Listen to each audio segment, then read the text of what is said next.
जय मां कुलदेवी। आज हम आपको लिखित में श्रीमद् देवी भागवत पुराण के पंचम स्कंध में अध्याय 3 श्रवण करवाएंगे, जिसमें महिषासुर का दूत भेजकर इंद्र को स्वर्ग खाली करने का आदेश देना।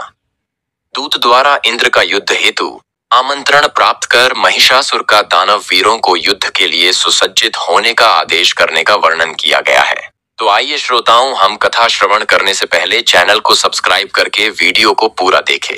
तो चलिए अब हम इस कथा को शुरू करते हैं। व्यास जी बोले, इस प्रकार वरदान पाने के कारण अभिमान युक्त उस महाबली दानव महिषासुर ने राज्य प्राप्त करके संपूर्ण जगत को अपने अधीन कर लिया। उसने समुद्र पर्यंत सारी पृथ्वी को अपने बाहुबल से जीतकर शत्रु समुदाय से रहित कर दिया तथा वह निर्भय होकर एक छत्र राज्य करने लगा।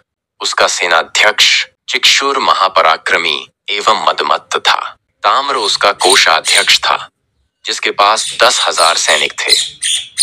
उस समय आसिलोमा, उदर्क, बिडालाख्य, बाष्कल, त्रिनेत्र तथा बलोन्मत्त कालबंधक, इन दानवों ने अपनी अपनी विशाल सेनाओं के साथ सागरांत समृद्धिशालिनी पृथ्वी को घेर कर राज्य स्थापित किया। जो पुराने नरेश थे वे भी अब महिषासुर को कर देने लगे।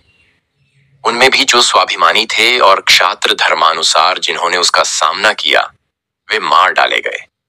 हे महाराज, संपूर्ण भूमंडल पर ब्राह्मण लोग महिषासुर के अधीन हो गए और उसे यज्ञ भाग देने लगे। इस प्रकार एक छत्र राज्य स्थापित करके वरदान से गर्वित वह महिषासुर स्वर्ग पर भी विजय प्राप्त करने की अभिलाषा करने लगा। महिषासुर ने इंद्र के पास अपना एक दूत भेजा। उस दैत्यराज ने दूत को बुलाकर उससे कहा, हे वीर जाओ, हे महाबाहो तुम मेरा दूत कार्य करो।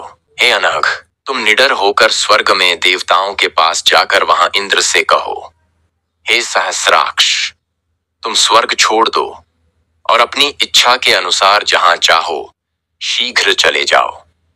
अथवा हे देवेश महान, महिषासुर की सेवा करो।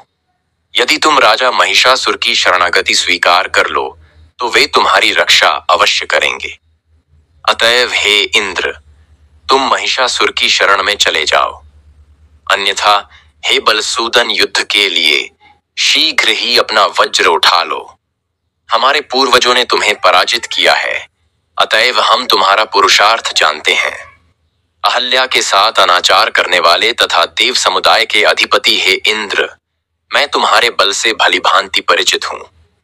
तुम मेरे साथ युद्ध करो अथवा जहां तुम्हारा मन करे वहां चले जाओ। व्यास जी बोले, हे इंद्र श्रेष्ठ दूत का वचन सुनकर इंद्र कुपित हो उठे। फिर भी उन्होंने मुस्कुराकर दूत से कहा, हे मंदबुद्धि, मैं यह नहीं जान पा रहा हूं कि तुम अभिमान के मद में इतना चूर क्यों हो गए हो। मैं तुम्हारे स्वामी महिषासुर के अभिमान रूपी इस रोग की चिकित्सा अवश्य करूंगा। इसके बाद मैं इस रोग को जड़ से नष्ट कर दूंगा। हे दूत, अब तुम जाओ और उस महिषासुर से मेरी कही गई बात बता दो। शिष्ट जनों को चाहिए कि दूतों का वध न करें, अतः मैं तुम्हें छोड़ रहा हूं। वहां जाकर मेरी तरफ से उससे कह देना, हे महिषीपुत्र, यदि तुम्हारी युद्ध करने की इच्छा हो तो शीघ्र आ जाओ। हे महिषासुर, तुम तो घास खाने वाले जड़ प्रकृति के जीव हो, अतः मुझे तुम्हारा बल ज्ञात है। मैं तुम्हारी सींगों से एक सुदृढ़ धनुष बनाऊंगा। तुम्हारे अभिमान का कारण मुझे विदित है। तुम्हें अपनी सींगों के बल पर गर्व है, अतएव तुम्हारी सींगों को काटकर मैं उस अभिमान बल को समाप्त कर दूंगा। हे महिषाधम, जिन सींगों के बल पर तुम गर्वोन्मत्त हो तथा अपने को सर्वसमर्थ समझते हो, केवल उन्हीं से आघात करने में तुम कुशल हो। युद्ध करने में तुम दक्ष नहीं हो सकते। व्यास जी बोले, देवराज इंद्र के ऐसा कहने पर वह दूत तत्काल वहां से चल दिया। वह उन्मत्त महिषासुर के पास पहुंचा और उसे प्रणाम करके कहने लगा। दूत बोला, हे राजन, वह देवराज इंद्र आपको कुछ भी नहीं समझ रहा है। देवसेना से संपन्न होने के कारण वह अपने को पूर्ण बलवान मानता है। उस मूर्ख ने जो कुछ कहा है, उसके अतिरिक्त दूसरी बात मैं कैसे कहूं सेवक को। अपने स्वामी के समक्ष सत्य तथा प्रिय वाणी बोलनी चाहिए। कल्याण की इच्छा रखने वाले सेवक को अपने स्वामी के आगे सदा सत्य तथा प्रिय वचन बोलना चाहिए। हे महाराज, यही नीति संसार में सदा से कल्याणप्रद होती आई है। किंतु यदि केवल प्रिय लगने वाली बात ही कहूं तो इससे आपका कार्य सिद्ध नहीं होगा। साथ ही अपना कल्याण चाहने वाले सेवक को अपने स्वामी से कठोर बात कभी नहीं कहनी चाहिए। हे नाथ, शत्रु के मुख से जिस तरह की विषतुल्य बातें निकलती हैं, उस तरह की बातें सेवक के मुख से कैसे निकल सकती हैं? हे पृथ्वीपते इंद्र ने जिस प्रकार के वाक्य बोले हैं, उन्हें कह सकने में मेरी जिह्वा कभी भी समर्थ नहीं है। व्यास जी बोले। उस दूत का रहस्यपूर्ण वचन सुनकर घास खाने वाले महिषासुर का मन पूर्ण रूप से क्रोध के वशीभूत हो गया। सभी दैत्यों को बुलाकर क्रोध के मारे लाल आंखों वाला महिषासुर अपनी पूंछ पीठ पर रख करके मूत्र त्याग करते हुए उनसे कहने लगा, हे दैत्यों, वह इंद्र निश्चय ही युद्ध करना चाहता है, अतः तुम लोग सेना संगठित करो, हमें उस देवाधम को जीतना है। मेरे सम्मुख भला कौन पराक्रमी बन सकता है? यदि उस इंद्र के समान करोड़ों लोग मेरे सामने आ जाएं तो भी मैं नहीं डरूंगा। तब उस अकेले इंद्र से कैसे डर सकता हूं? उसको तो मैं अब निश्चित रूप से मार डालूंगा। वह इंद्र शांत स्वभाव वाले लोगों पर अपने पराक्रम का प्रदर्शन तथा तपस्वियों पर अपने बल का प्रयोग करता है।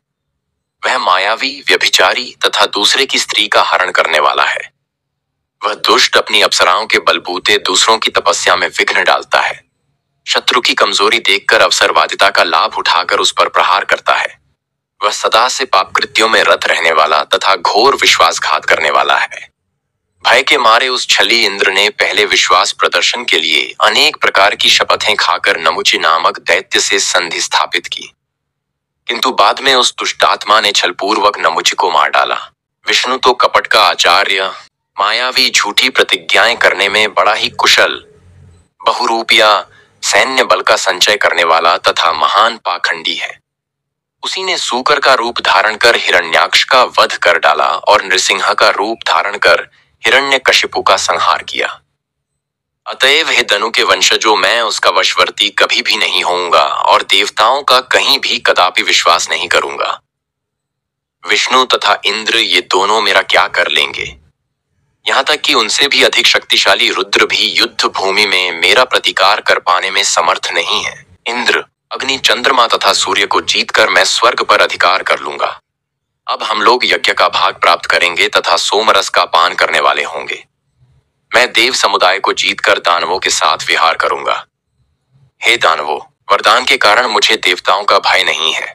पुरुष से मेरी मृत्यु हो ही नहीं सकती, तब भला स्त्री मेरा क्या कर लेगी?